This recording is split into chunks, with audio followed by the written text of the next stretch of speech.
네, 안녕하세요. 나무쌤입니다. 저번 나무인사 2차 실기 수목감별에 이어서 오늘 서술형 강의 시작해 볼 텐데요. 이제 서술형에는 뭐 농약이라든지 병해, 비생물적 피해, 충해, 외과수술, 뭐 토양 이 정도로 나눌 수 있습니다.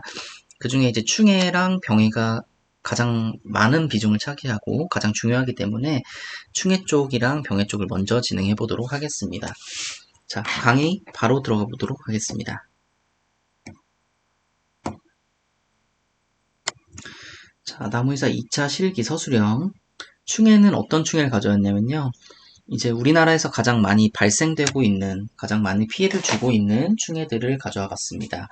대표적으로 이제 솔라방, 대벌레, 도토리 거위벌레, 매미나방, 버즈나무 방패벌레, 솔수염 하늘소, 북반수염 하늘소, 갈색날개 매미충, 미국 선녀벌레, 주홍날개 꽃매미, 복숭아 명나방, 벚나무 사양하늘소, 잣나무 넓적이뻘, 뿌리옥선충 등을 가져와 봤습니다. 자, 어떻게 해서 가져오게 됐냐면은 일단 기출을 다 확인해 봤어요. 1회부터 4회차까지 지금까지 나온 기출을 확인해 봤는데 나왔던 해충들은 안 나오더라고요. 그래서 나왔던 해충들 일단은 제거합니다. 일단 제거하고 그 이외에 지금 현재 우리나라에 많은 피해를 끼치고 있어서 정부나 지자체에서 방제를 하고 있다라든지 아니면 기존에 많은 영향을 끼쳤고 또는 이제 요즘 많이 유입되고 있는 외래해충 이런 부분들로 해서 지금 14개 정도인가요? 14개 해충을 이제 준비를 해봤습니다. 강의 전에 제 강의는 이렇게 준비했다라고 먼저 말씀을 드리고 싶은 게 있어요. 자, 이걸 꼭 알고 가셔야지 이제 문제가 없을 것 같고요. 자, 첫 번째로 서술형의 경우 작성법에 정답이 없기 때문에 더 좋은 방식이 있다면 해당 강의처럼 서술하지 않아도 됩니다. 제가 이번에 서술형 가져온 부분 같은 경우에는 소제목 같은 경우에는 합격하신 분들 후기라든지 아니면 제가 직접 만나본 합격자분들이라든지 아니면 카페에서 이런 식으로 정리했다라는 부분을 제가 좋은 부분들만 이제 발췌해서 이제 만드는 거고요. 유학본을 자기가 더 좋은 방식이 있다면은 해당 강의처럼 서술하지 않아도 됩니다. 하지만 이렇게 서술함으로 인해서 고득점을 받은 사람들이 많았다라고 이제 제가 통계적으로 들은 부분이기 때문에 네, 그 부분에 대해서는 네, 어느 정도 받아들여 주셔도 좋을 것 같고요. 다음 두 번째, 강의에서 모든 특징을 다룰 수 없으므로 대표적인 특성만 다뤘으며 방제법도 한 개씩만 넣었습니다. 부족하다 싶으면 자기만의 문장을 추가해도 좋습니다. 이 부분 추천드리고요. 일단 뭐 해충마다 특징만 뽑자면은 깊게 들어간다고 하면 10개에서 15개 정도도 나올 수 있습니다. 하지만 그걸 다 외울 수 없기 때문에 저는 대표적인 특성만 다루었고요. 자기가 아는 특성이 있다고 하시면은 추가하셔도 좋습니다. 이제 실기 서술형 문제 같은 경우에 한 16페이지 정도 주어진다고 들었는데 팩트가 맞다면 다 팩트라고 하면은 꽉꽉 채우는 게 당연히 더 높은 점수를 받겠죠. 다음 3번 방제법에 화학적 방제법이 있거든요. 화학적 방제법의 경우 농촌진흥청 농약안전정보 시스템을 참고했습니다. 여기 농약안전정보 시스템 홈페이지가 있어요. 그래서 외우기 쉽도록 우리가 자주 접하는 약재로 웬만하면 통일을 하였습니다. 저희가 뭐 자주 접하는 페니트로티온이라든지 다이아지논 이런 식으로 해서 이런 식의 약재인데 이 농촌진흥청 홈페이지에 등록되어 있는 약재만 지금 서술했어요. 저 같은 경우에는. 왜냐하면 외우기 쉽도록. 모든 해충이 다 다른 약재를 만약에 적어서 외운다고 하면은 그 화학적 방제 약품만 외우는데 시간을 거의 다 소비하게 되실 거예요. 그러니까 주로 사용하는 약재들로 최대한 효율적으로 외울 수 있도록 정리하였고요. 네 번째, 서술형 기출에서 나온 해충이 또 나왔던 경우는 없었습니다. 그러므로 기출에 나온 해충은 제외했고요. 다섯 번째, 모든 서술형 문제는 마지막에 결론 문단을 추가하여 작성하는 것이 유리합니다. 제가 작성한 거는 이제 6번 방제법까지 작성을 했습니다. 다음 잠깐 보시면은 이렇게 방제법까지만 작성을 했는데 방제법 이후에 결론 문단을 추가하여 작성하시는 분들이 더 높은 점수를 받았다고 해요. 그래서 지금 1번부터 6번까지를 아우를 수 있는 이 결론 문단을 간단하게 자기가 한두 줄 이렇게 하시면 더 높은 점수 받을 수 있으실 거라 생각 들고요. 다음 2차 시기를 들으시는 분들은 모두 1차 합격자라고 가정하고 기본적인 단어 설명은 생략하겠습니다. 네, 1차 합격 자체가 쉬운 편이 아니기 때문에 어느 정도 다 실력이 있으신 분들이라고 가정하고 기본적인 단어 설명은 생략할게요. 다음 7번. 중요하다고 생각되는 부분을 키워드로 가져가시면 훨씬 잘 외워질 수 있습니다. 외우기 쉽다. 중요하다고 생각하는 부분을 키워드로 가져가세요. 이 문장 자체를 전체 다 외우려고 하시면은 굉장히 힘드시고 오래 걸리실 수 있는데 아주 살짝만, 예를 들어서 물리적 방배 중에서 56도의 열 처리를 해야 된다면은 그냥 56도만 외우세요. 56도. 56도나 외우면 뒤에는 사실 시험 볼 때 어느 정도 끼워 맞춰서 하실 수 있어요. 그 56도가 중요한 거지. 자, 바로 그러면 본격적으로 강의 들어가 보도록 하겠습니다. 자, 첫 번째 솔라방입니다. 자, 제가 일단 소제목 먼저 소개를 한번 드릴게요. 소제목. 첫 번째는 이게 기출에 나왔던 그대로입니다. 기출에 나왔던 내용은 다 포함한 내용이에요. 해충의 국명과 학명 물어봤었고요. 이제 가해 기주, 가해 형태, 그리고 어떻게 생겼는지 형태 및 특성. 특성은 이제 전체적인 특성을 말하는 거고, 그 다음 피해 증상 및 진단은 이제 세부적으로 어떻게 피해를 주는지 병진과 표징이죠. 다섯 번째 생활사입니다. 여섯 번째 방제입니다. 이런 식으로 소제목을 나눠서 정리를 했고요. 제가 지금 바로 전에 말씀드렸던 것처럼 더 좋은 방법이 있다면 자기만의 방법으로 하시는 걸 추천드릴게요. 오히려 그게 더 잘 외워질 수 있으니까. 하지만 방향을 못 잡았다 하시는 분들은 따라오셔도 문제 없을 것 같습니다. 들어갈게요. 솔라방. 솔라방은 옛날에 굉장히 많이 저희가 뭐 송충이라고 해가지고 엄청 많이 잡고 막 이랬었잖아요. 근데 지금 송충이가 별로 없죠. 그 방제가 잘 되고 있어요. 하지만 언제든지 이제 밀도 제어 요인이 없어지게 되면은 그러면은 또 이제 막 엄청나게 불어날 그런 여지가 있는 그런 해충이죠.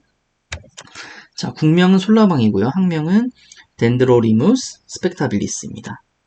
학명 같은 경우에는 이제 이제 미리 말씀드려야 될 게 영어로도 발음할 수 있고 라틴어로도 발음할 수 있어요. 실제로 이 학명을 치시면은 그 두 가지로 이렇게 발음할 수 있는데 그 자기가 편한 대로 일단 편한 대로 가지고 가시면 됩니다. 이거를 누가 너 라틴어로 발음해? 너 왜 영어로 발음해? 이렇게 물어보지 않기 때문에 자기가 가장 외우기 쉬운 방식으로 가져가시면 돼요. 두 번째 가의 기준은 소나무고요. 가의 형태는 식엽성입니다. 형태 및 특성, 유충을 보통 송충이라고 하고요. 소나무의 대표적인 해충으로 알려져 있고 유충 한 마리가 한 세대 동안 평균 64m를 가해하며 피해를 크게 준다고 하는데 이럴 때 이 키워드를 쓰는 거예요. 64m. 64m 하면은 솔직히 무슨 생각 들겠어요? 저도 이거 64m만큼 가해한다는 생각 들 것 같아요. 네, 64m만큼 가해한다 이렇게 한번 보시면 될 것 같고 자, 솔라방 같은 경우에는 이렇게 생겼습니다. 성충이 이렇게 생겼고요. 성충이 이렇게 생겼고 유충이 이렇게 생겼습니다. 네, 이렇게 참고하시면 좋을 것 같고요. 자, 피해 증상 및 진단. 보통 묵은 잎을 식혜한다. 묵은 잎을 식혜한다 가져가시면 될 것 같고 새로 나온 잎도 밀도가 높으면 식혜를 한다. 자, 솔잎에 500여 개 알을 무더기로 낳는다. 알을 무더기로 낳는다. 네. 이 알이 나중에 이 방제법이랑 연관이 된다는 거. 네, 알고 계시면 좋을 것 같아요. 이렇게 알을 무더기로 낳는 애들은 또는 알을 가지로 낳는 애들은 이렇게 방제법이랑 연관이 된다. 자, 생활사 볼게요. 1년에 1회 발생하고 오령충으로 지피물 밑에서 월동한다. 오령충, 그러니까 유충으로 월동한다는 거죠. 총 태어나서 4번 탈피한 애랑 이제 월동을 하고 이제 월동 후 3회 탈피를 거쳐서 8령충으로 성충이 된다고 합니다. 자, 어떻게 방제를 하냐? 처음에 물리적 방제. 방제법은 물리, 화학, 죄송합니다. 화학이죠. 화학. 그리고 생물, 경종적 방제. 이렇게 4가지로 나뉘었고요. 해당되는 게 없으면 뺐고 해당되는 게 있으면 이렇게 1개씩만 넣었습니다. 자, 솔잎에 있는 고치가 쉽게 발견되므로 나무젓가락을 잡아 죽이고요. 화학적 방제, 페니트론 유제 1500배를 수건살포한다 이렇게 됐는데 아까 말씀드렸다시피 우리가 자주 쓰는 농약으로 했고요. 페니트로티온 유제가 아마 자주 나올 거예요. 페니트로티온 유제는 대표적인 유기인계 농약입니다. 유기인계 농약이고 실제로 광범위하게 많이 사용하는 농약이에요. 실제로도 많이 사용하고 이제 앞서 말씀드렸던 것과 같이 농촌진흥청 홈페이지를 참고하였으며 지금 어려운 농약들도 많습니다. 어려운 농약도 많은데 이제 암기의 수월함을 위해서 친근하고 가장 많이 사용하는 농약만 발제해서 말씀드리는 거예요. 다음에 이제 생물적 방제입니다. 천적인 송충알벌. 자, 송충알벌이 솔라방 천적이고요. 그 다음 뒤에 뭐 무당벌레, 풀잠자리, 거미류 이렇게 나와 있는데 생물적 방제 같은 경우는 사실은 천적인 송충알벌을 보호한다 이렇게만 쓰셔도 되는데 이 무당벌레, 풀잠자리, 거미류를 보호한다라는 말을 씀으로 인해서 좀 더 완벽한 답지가 될 수 있는 거예요, 사실은. 그리고 이 풀잠자리, 무당벌레, 거미류, 자, 잠깐 대벌레도 한번 볼게요. 굉장히 많이 나온 애들입니다. 가장 일방적인 방제법이고요, 생물적 방제법 중에서. 근데, 자, 이게 또 공신력이 없진 않아요. 이 무당벌레, 풀잠자리, 거미를 보호한다라는 얘기를 저는 산림청 자료에서 가져왔어요. 산림청에서 이 세 마리가 있는 애들은 넣었고요. 이게 없는 애들은 안 넣었어요. 그러니까 있는 애들끼리만 뭐 묶어서 나중에 생물학적 방제 외우실 때 더 편하게 외우실 수 있다는 거예요. 자, 다음 보겠습니다. 다음 대벌레죠. 대벌레가 막 작년인가 재작년에 엄청 많이 발생해가지고 그 뉴스에도 나왔어요. 자, 해충의 국명, 학명. 국명 대벌레고 학명 바큘럼 일롱가텀. 네. 가해 기주 모든 나무고 가해 형태는 식엽성입니다. 자, 형태 및 특성. 성충과 약충 형태가 대나무처럼 생겨서 대벌레라고 이름 지어졌고 산란시 머리를 위쪽으로 정지하는 것처럼 보이고요. 플러스 또 뭐 있냐면은 이제 위에서 알을 떨어뜨립니다. 위에서 알을 떨어뜨린다. 요거까지 알고 계시면 좋을 것 같고 대벌레 같은 경우에는 대발생을 했기 때문에 최근에 그렇기 때문에 알고 계시면 좋을 것 같아요. 대발생을 했기 때문에 대발생 안 하면 모르겠는데 요렇게 이제 요렇게 대나무처럼 생겼고 그래서 대벌레라고 불린다고 하네요. 자, 피해 증상 및 진단에 대해서 한번 보겠습니다. 피해 증상 및 진단. 대발생 시 약충과 성충이 집단적으로 대이동하면서 잎을 모조리 먹어치움. 피해받은 나무가 고사하거나 죽지는 않으나 미관상 보기가 흉하다. 자, 수세를 약화시킨다는 거죠. 그러니까 나무를 죽이진 않지만 이제 나무를 뜯어 먹음으로 인해서 광합성을 못하게 되고 나무 수세가 점점 약해지겠죠. 미관상으로도 당연히 흉하고요. 자, 생활사 1년에 1회 발생하고 알로 활동합니다. 물리적 관제. 이 대형 곤충이에요. 이렇게 소나게 이렇게 크게 있을 정도로 대형 곤충이므로 보이는 즉시 잡아 죽이고요. 화학적 방제 아까 뭐라고 했어요? 아까 솔라방 페니트로티온 유제 1500배였죠. 얘는 1000배입니다. 다 농촌진흥청 홈페이지 나와 있는 거예요. 수건 살포하고요. 생물적 반제, 천적인 무당벌레, 풀잠자리, 거미류를 보호한다. 이렇게 되어 있습니다. 다음 페이지. 도토리 거위벌레입니다. 도토리 거위벌레는 좀 특이해서 사람들이 많이 알고 계시는 것 같아요. 1차 하셨던 분들이. 자, 국명은 도토리 거위벌레, 학명은 메코리스 얼설러스라고 저는 발음하고요. 가해기주, 참나무류. 가해 형태, 종실가해충인데 종실가해충 다 아시죠? 열매를 해충하는 거, 열매를 이제 가해하는 거, 종자를 가해하는 거. 자, 형태 및 특성입니다. 형태 및 특성. 공원과 참나무림에 많이 발견되는 해충이고요. 암컷이 산란 전에 한번 잘라놓고 산란을 하고 그러니까 산란공을 뚫어서 그 안에 알을 넣고 나서 2차 절단을 또 해서 가지를 이제 떨어뜨리는 건데 자, 한번 볼게요. 어떻게 떨어뜨리냐면 이렇게 떨어뜨립니다.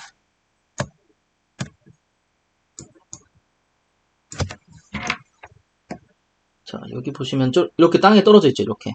이렇게 땅에 떨어진다는 거예요. 이렇게 이거를 자세히 보시면은 이렇게 뚫려 있어요. 네, 이렇게 잘려져 있고 이거는 절단을 한 거고 이렇게 뚫린 거는 이제 산란공을 뚫어서 애기를 낳은 거고요. 근데 이렇게 보니 이 사진을 보니까 이 사진 이렇게 구멍이 큰 거 보니까 이거는 이미 과육을 다 먹고 그 다음에 이제 월동을 하기 위해서 얘가 노숙유충으로 땅속에서 월동하거든요. 그래서 월동을 위해서 유충 상태로 땅속으로 들어간 것 같아요. 여기를 다 뚫고. 어쨌든 그렇고, 생긴 거는 좀 어떻게 보면 귀엽게 생겼습니다. 이런 식으로 생겼어요. 이렇게 생겼고, 생긴 거는 이런 식으로 생겼고, 자, 가보겠습니다. 유충. 요런 식으로 이제 갉아먹는 거예요. 이런 식으로 이제 이런 식으로 갉아먹고, 이런 식으로 갉아먹고, 성충이 이렇게 생겼고. 자, 피해 증상 및 진단에서 한번 볼게요. 피해 증상 및 진단. 도토리가 달려있는 가지를 땅에 떨어뜨려 진단하기가 수월하다. 그쵸. 도토리가 달려있는 가지를 땅에 떨어뜨려서 진단하기가 수월하고. 생활사. 1년에 1회 발생하고 노숙유충이 땅속에서 흙집을 짓고 월동한다. 여기서 이렇게 과육 먹다가 땅속에 들어가는 거예요. 노숙유충으로. 아래에서 부한 유충은 국가의 가격을 섭식하며 생활하다가 월동을 위해 땅속으로 들어간다. 자, 방제입니다. 물리적 방제. 당연히 이 가지에 어떻게 해야 되겠어요? 가지에서 유충 나오잖아요. 이렇게.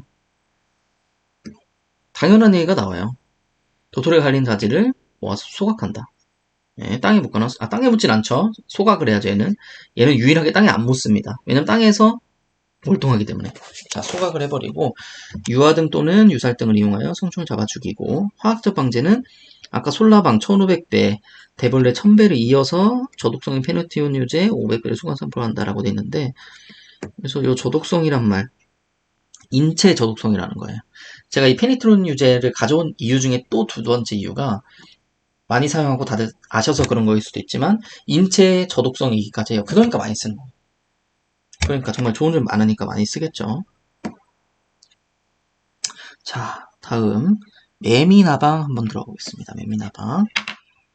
매미나방은 최근에도 문제가 굉장히 많죠. 얘는 그래서 지자체랑 정부에서도 얘를 이제 방지하려는 굉장히 많은 노력을 하고 있고요. 자, 국명은 매미나방입니다. 학명은 리멘트리아 디스파라고 불리고, 자, 매미나방은 무슨 뉴스가 있냐면은 이런 거 시사적인 문제도 한번 언급해 주시면 좋아요. 매미나방은 집시나방으로 불리우기도 했으나 한 부족을 비한다는 주장으로 현재 미국에서는 최근 다른 명칭을 고안해내고 있는 중입니다. 자, 무슨 일이 있었냐면은 이런 뉴스가 있어요. 자, 매미나방을 집시나방으로 불렀다는 거는 지금 공부하시는 분들 웬만하면 다 알고 계실 거예요. 이렇게 집시나방으로 썼다는 거는 다 알고 계실 텐데, 이 집시나방이라는 말이 부족을 비하하는 발언이라고 해서 지금 뭐 해충의 외 특정 지다 이름을 집시나방 명칭 사용해준다라고 되어 있습니다. 그래서 이것은 웬만하면 안 쓰시는 걸 추천드릴게요. 네, 안 쓰시는 걸 추천드리고 매미나방이라고 실제로 사용하시는 걸 추천드리겠습니다. 그리고 가해 기준은 대부분의 화렵수고 가해 형태는 식엽성입니다. 형태 및 특성. 더듬인 닭털 모양으로 생겼으며 날개 위에 구부러진 검은 무늬가 있다. 암컷은 몸이 무거워 멀리 날지 못하나 수컷은 밤낮으로 활발히 암컷을 찾아다니는데 이 속성 때문에 이 밤낮으로 활발히 찾아다니는 속성 때문에 집시나방이라고 불렸던 거고요. 자, 봅시다. 매미나방이 이렇게 생겼어요. 얘는 성충만 좀 보여드릴게요. 성충인데 지금 여기 보시면 여기 알무덕이 있고 여기 보시면 닭털 모양으로 이제 더듬이 생겼던 게 여기 닭털 모양으로 본 거예요. 닭털 모양으로 더듬이를 본 거고 날개 위에 구부러진 검은 무늬가 이렇게 있고 구부러진 검은 무늬가 있고 이런 모양의 특징이 있습니다. 중요한 해충이고 저는 나온다면은 솔라방, 매미나방, 복숭아 명나방 이 셋 중에 나올지 않을까 싶어요. 솔직하게. 다음 피해 증상 및 진단입니다. 피해 증상, 줄기 및 가지에 알을 무더기로 산란한다. 자, 무더기로 산란하죠? 이게 항상 문제가 되는 거예요. 이건 또 뭐랑 연결된다고 했죠? 물리적 방제법이랑 또 연결이 됩니다. 나중에 보시면 자, 유충 한 마리가 한 세대 동안 1000cm 제곱 정도의 잎을 식혀한다고 하네요. 피해가 상당하다. 1000cm 제곱 키워드로 가져가시면 좋을 것 같아요. 많이 식혀하면 피해가 크다. 당연한 말이죠. 뒤에 거 당연한 말 붙여주시면 되는 거예요. 자, 생활사 1년에 1회 발생하고 알로 나무 줄기에서 월동한다. 여기 나왔죠? 방제, 물리적 방제. 난개를 채취하여 소각하거나 땅에 묻는다. 이건 이제 아시겠죠? 화학적 방제, 저독성인 에마메틴 벤조에이트 유자인데 일단 매미나방은 페니트로티온 유제가 농촌진적 등록되어 있지 않아서 안 썼고요. 그리고 에마미틴 벤조에이트 유자가 이제 등록되어 있었는데, 이거 같은 경우에는 유명하죠. 소나무 재선충병의 예방약제로 또 쓰입니다. 에마미틴 벤조에이트 유제. 수건 살포하고요. 생물적 방제로는 얘는, 자, 아까 무당벌레 풀잠자리 거미로 있었는데, 그런 애들 말고 진짜 이 종만의 천적인 애들이 있어요. 그런 게 이제 외미나방인데, 풀색 딱정벌레라든지 검정 면주 딱정벌레라든지 청노린재 등을 보호한다. 이런 건 외워 가셔야겠죠. 당연히 천적이니까, 얘만의 천적이니까.